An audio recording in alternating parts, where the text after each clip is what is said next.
Bismillahirrahmanirrahim. Assalamualaikum warahmatullahi wabarakatuh. Selamat sore, salam sejahtera bagi kita sekalian. Shalom, salve om swastiastu, namo buddhaya, salam kebajikan. Yang saya hormati Wakil Presiden Saudara Gibran Rakabuming Raka, para Menteri Koordinator Kabinet Merah Putih, para Menteri, para Kepala Badan, Jaksa Agung, Kepala BIN, Kapolri, Kasat mewakili Panglima TNI yang sedang dinas ke luar negeri, serta seluruh Wakil Menteri dan anggota Kabinet Merah Putih yang saya banggakan. Hari ini saya mengundang seluruh kabinet untuk kita melaksanakan sidang paripurna. Tentunya ini adalah pertemuan kita sesudah kita resmi 3 bulan menjabat. Setelah saya dilantik tanggal 20 Oktober yang lalu, kemudian saudara-saudara dilantik besok harinya tanggal 21, dan para wakil menteri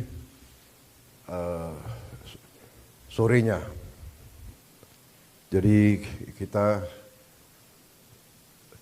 resmi menjabat, menjalankan mandat dari rakyat 3 bulan. Untuk itu, walaupun sebetulnya saya tidak pernah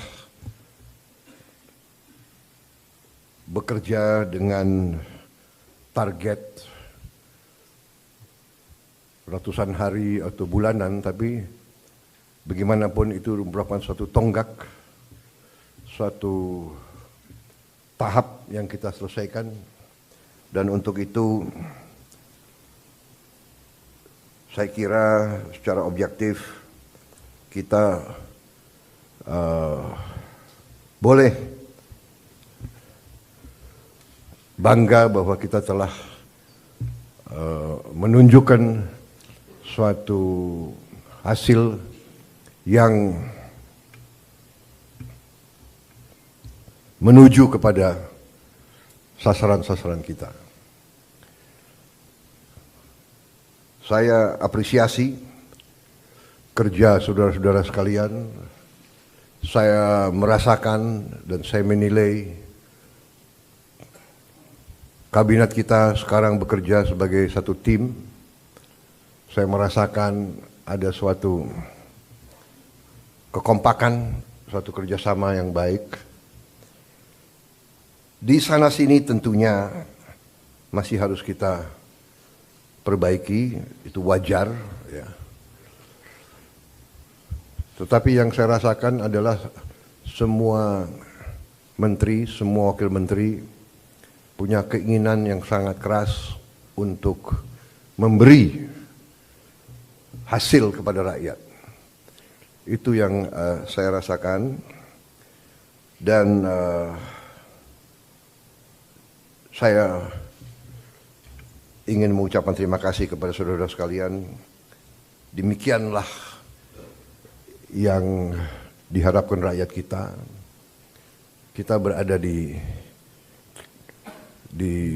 trajektori yang benar, ya. Saudara-saudara sekalian,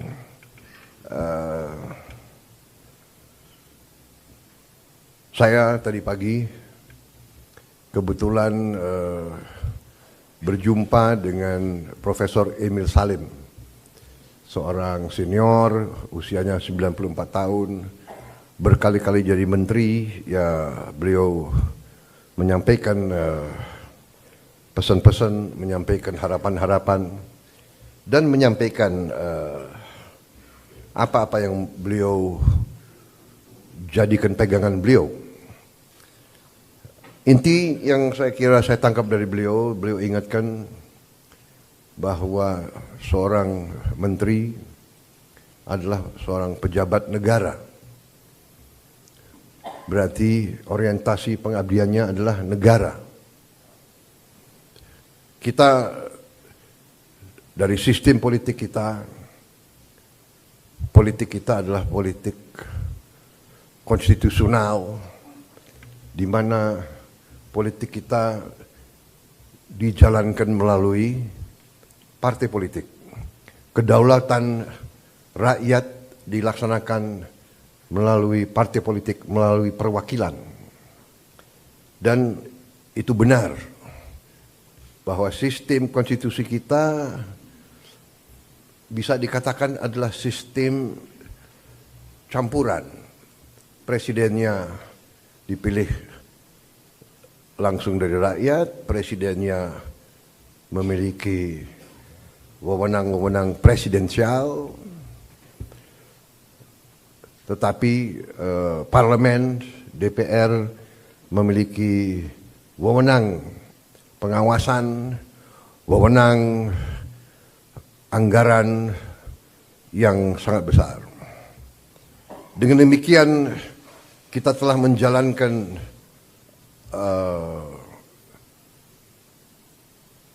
statecraft kita, bernegara kita telah jalankan dengan tahap demi tahap, tahun demi tahun, melalui pengalaman, melalui cobaan, melalui rintangan, tapi tahap demi tahap kita telah maju, telah menyelesaikan masalah-masalah bangsa dan masalah-masalah negara. Dengan demikian, saudara-saudara, apa yang tadi disampaikan sebagai harapan para senior kita diingatkan bahwa sebagai pejabat negara, orientasi kita pertama untuk negara. Kita memang ada yang berasal dari partai politik, ada yang berasal dari organisasi kemasyarakatan dan sebagainya. Ada yang berasal dari dunia akademi, dunia ilmuwan, ada yang dari NGO, dari LSM. Tapi begitu kita sudah disumpah, begitu kita menjabat sebagai pejabat negara, orientasi kita, kepentingan kita adalah untuk negara. Dan untuk itu saya ucapkan terima kasih karena saya rasakan walaupun begitu banyak tokoh-tokoh dari berbagai latar belakang, tapi yang saya rasakan sekarang orientasi kita adalah kepentingan negara, kepentingan rakyat. Dan saya kira ini dirasakan oleh rakyat kita. Saudara-saudara, dari hasil sementara kita merasakan bahwa pemerintah kita efektif. Di akhir tahun 24, liburan hari Natal, tahun baru, berjalan dengan lancar, dengan aman. Untuk itu, saya ucapkan terima kasih kepada seluruh pejabat terkait dan jajarannya yang telah bekerja keras, Menko Polkam, Menko Infrastruktur, Menko Pangan, semua Menko, Kapolri, Panglima TNI, yang bekerja keras menjamin keamanan, keselamatan, Menteri Perhubungan, Menteri BUMN, dan semua menteri-menteri lain yang saya monitor turun ke bawah, turun ke lapangan, monitor perkembangan. Kita juga membuktikan bahwa pemerintah kita efektif. Pemerintah kita bisa menjalankan administrasi negara dengan handal. Saudara-saudara, bagaimanapun di bulan-bulan yang kritis tersebut biasanya ditandai oleh banyak kecelakaan lalu lintas, ditandai oleh ketersediaan bahan pangan, bahan-bahan pokok yang penuh dengan fluktuasi harga dan sebagainya. Kali ini kita berhasil untuk menjalankan suatu keadaan yang stabil, penuh ketenangan, penuh kesejukan. Di tengah banyak dunia dilanda konflik, ketegangan, krisis, bahkan perang, kita mampu menjaga kesejukan, ketenangan, perdamaian di negara kita. Saudara-saudara sekalian, saya juga terima kasih dalam 3 bulan kita telah memberi bukti kepada rakyat kebijakan-kebijakan kita adalah kebijakan-kebijakan yang berpihak kepada rakyat, berpihak kepada kepentingan negara.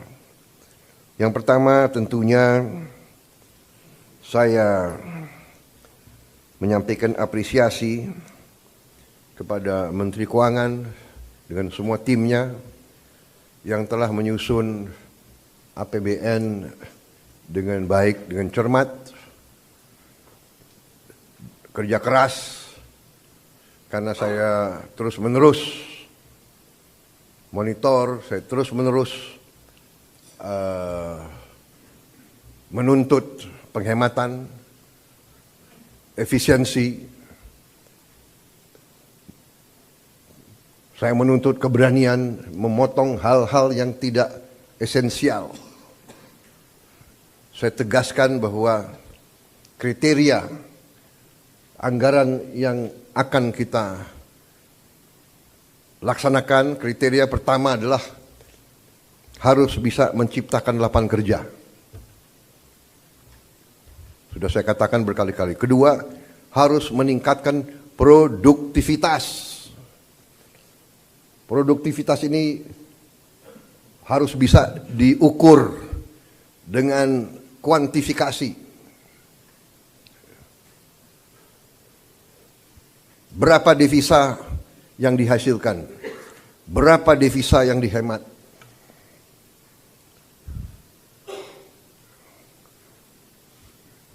Kemudian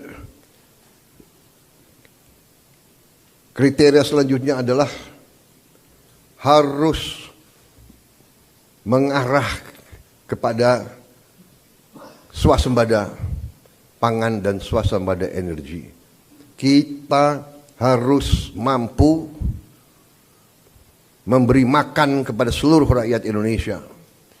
Tidak lagi import, dan saya terima kasih kepada jajaran menteri-menteri yang telah melaporkan kepada saya tahun 2025 lagi, tahun 2025 ini kita tidak akan import beras lagi, tidak akan import jagung lagi, tidak akan import garam lagi.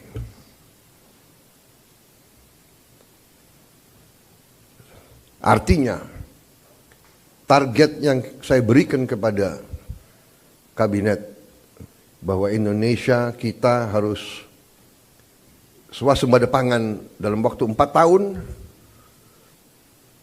Alhamdulillah target itu bisa kita capai akhir 2025, paling lambat awal 2026.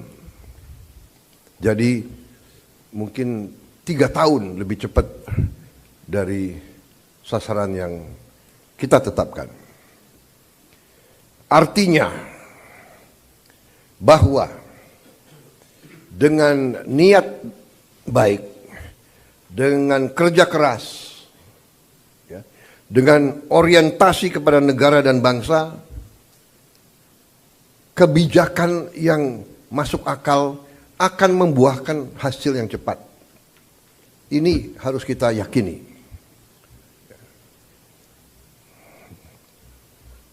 Kemudian kriteria selanjutnya adalah harus bisa memberi terobosan teknologi. Dari prioritas kita itu, satu tadi bahwa harus menciptakan lapangan kerja, tingkatkan produktivitas, swasembada pangan, swasembada energi. Dengan swasembada pangan dan swasembada energi kita aman. Kita tidak boleh bergantung kepada sumber di luar negeri. Sudah berkali-kali saya tekankan itu. Dalam krisis dunia tidak ada negara yang akan mengizinkan pangan keluar dari negaranya. Ini sudah hukum sejarah. Dan kriteria selanjutnya harus bisa menghasilkan terobosan teknologi. Berarti pengeluaran investasi untuk sumber daya manusia, untuk pendidikan, untuk sains dan teknologi, ini termasuk sesuatu yang vital dan sesuatu yang harus kita jalankan. Jadi saudara-saudara, saya tegaskan kembali bahwa hal-hal di luar itu yang bersifat seremoni, upacara, merayakan ulang tahun ini, ulang tahun itu, hari ini, hari itu, kita tidak anggarkan. Perayaan sejarah, perayaan ulang tahun, laksanakan secara sederhana di kantor, di ruangan. Kalau perlu yang hadir hanya 15 orang, sisanya divikonkan.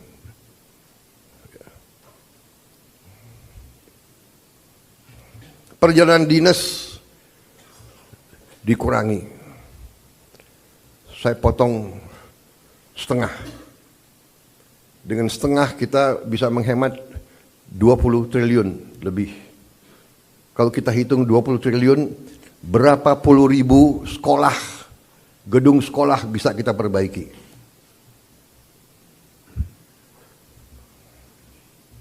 Jadi saya katakan benar-benar bahwa saya sangat serius dalam hal ini.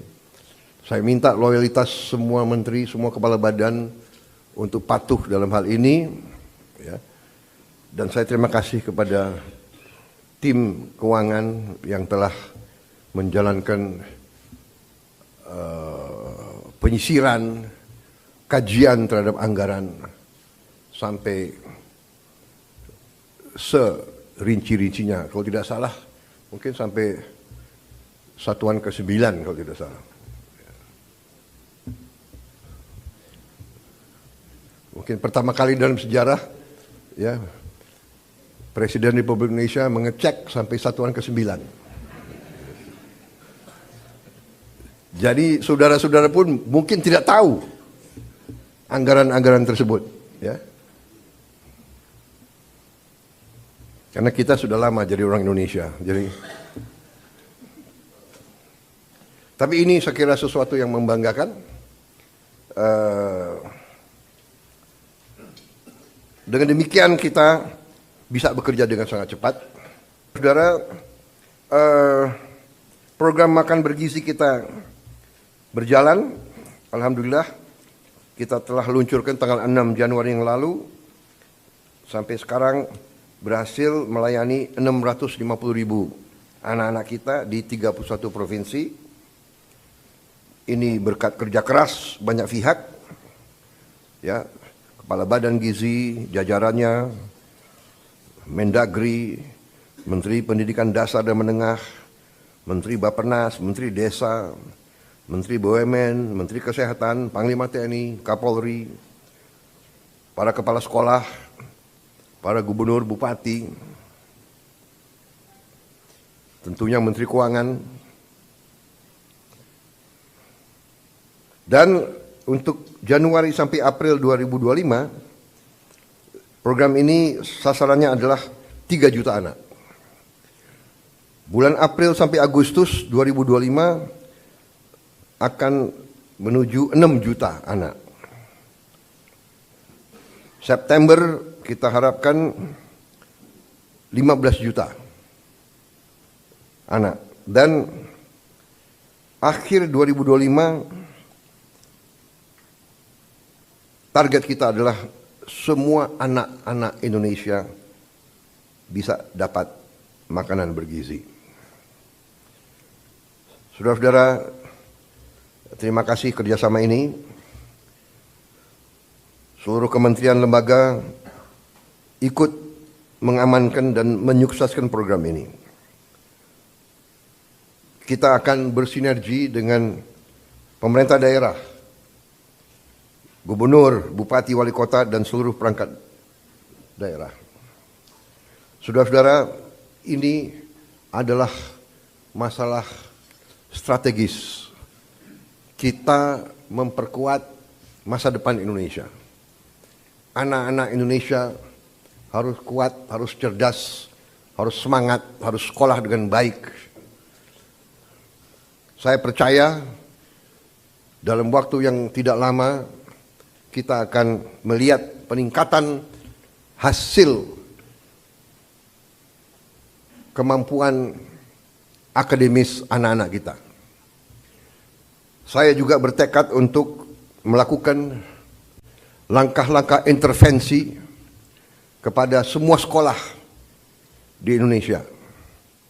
Sekolah dasar, sekolah menengah, SMP, SMA, semua sekolah yang dibina oleh pesantren dengan teknologi. Kita akan masuk ke semua sekolah dengan teknologi. Kita ingin mempercepat penyampaian pelajaran untuk semua sekolah kita. Saudara-saudara, saya juga berterima kasih kepada Menko Perekonomian dan tim ekonomi yang telah menggagas, menyusun konsep-konsep yang diwujudkan dalam produk-produk, dalam kebijakan-kebijakan yang pro rakyat, penghapusan hutang kepada petani dan nelayan yang mengalami kesulitan membayar sekian belas tahun, kemudian juga berbagai bantuan langsung, berbagai bantuan mengurangi kewajiban-kewajiban terutama rakyat yang di golongan yang paling bawah dan paling lemah. Saya kira nanti mungkin Menko Perekonomian dengan Menteri Keuangan bisa juga jelaskan ke masyarakat berapa kebijakan-kebijakan yang telah kita lakukan. Kita juga dalam waktu dekat kita juga akan mewajibkan semua perusahaan yang menerima kredit dari bank pemerintah harus menempatkan hasil penjualan ekspornya di bank di Indonesia. Saya kira ini hanya wajar, ini masuk akal. Mereka berusaha dengan dana yang bersumber dari rakyat Indonesia. Setelah mereka berusaha dan mereka lakukan penjualan, hasil penjualannya wajar kalau ditaruh di bank di Indonesia. Ini saya kira segera akan keluar dan akan berlaku kurang lebih 1 bulan yang akan datang. Ya. Jadi ini adalah sesuatu yang logis, yang masuk akal. Kemudian saya juga sudah memberi keputusan kepada unsur penegak hukum, Jaksa Agung, BPKP, Kapolri, dan Panglima TNI untuk menegakkan hukum dan aturan khususnya bagi perusahaan-perusahaan yang melanggar ketentuan-ketentuan pertanahan dan hutan. Ketentuan-ketentuan kita harus dipatuhi. Tidak ada yang memiliki perlakuan khusus. Bagi mereka yang sudah diberi kesempatan berkali-kali untuk menyelesaikan kewajiban-kewajibannya dan tidak melakukan, ya pemerintah akan melaksanakan kewajibannya, mencabut izin dan menguasai kembali lahan-lahan tersebut. Apalagi lahan-lahan itu adalah hutan lindung dan sebagainya. Jadi ini juga langkah yang akan kita laksanakan. Saudara-saudara sekalian, saya juga sangat berterima kasih kepada banyak jajaran. Baru hari Senin kemarin saya mendapat kehormatan meresmikan 37 proyek strategis ketenaga listrikan nasional, mencakup 26 pembangkit listrik dengan kapasitas total 3,2 gigawatt serta 11 jaringan transmisi dan gardu induk di 18 provinsi. Sebagian besar dari pembangkit listrik ini adalah energi bersih, energi terbarukan. Saya kira kalau dicek nanti, ini mungkin peresmian terbesar dalam satu hari. Ini menunjukkan daya kemampuan kita. Ya. We can do it. Dan ini saya harus sampaikan bahwa ini hasil kerja keras pemerintah-pemerintah sebelum pemerintah kita.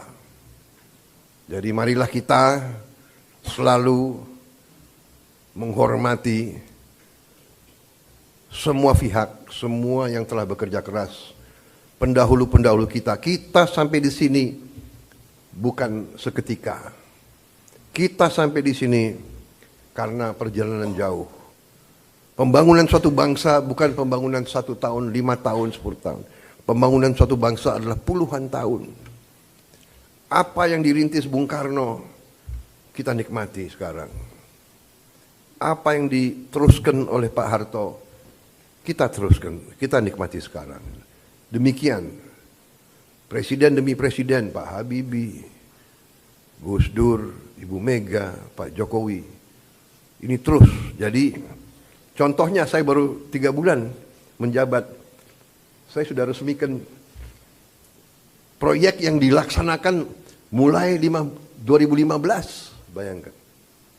Jadi inilah yang saya minta menjadi alur bernegara kita. Kita ini melanjutkan suatu long march, perjalanan jauh. Estafet demi estafet kita terima. Baru nanti kita akan mencapai cita-cita kita. Saya sangat optimis bahwa kita akan sampai ke situ. Saudara-saudara, sementara itu yang saya sampaikan, teman-teman media saya kira cukup banyak bahan ya. Sekarang akan saya sampaikan hal-hal yang belum perlu Anda dengar. Kan begitu kan? Saya kira media ini masih muda-muda ya. Jadi ada hal-hal yang kalau orang tua bicara yang muda-muda ya, yang muda-muda anak-anak biasanya tunggu di luar. Kan begitu kan? Ya. Terima kasih sementara. Ya.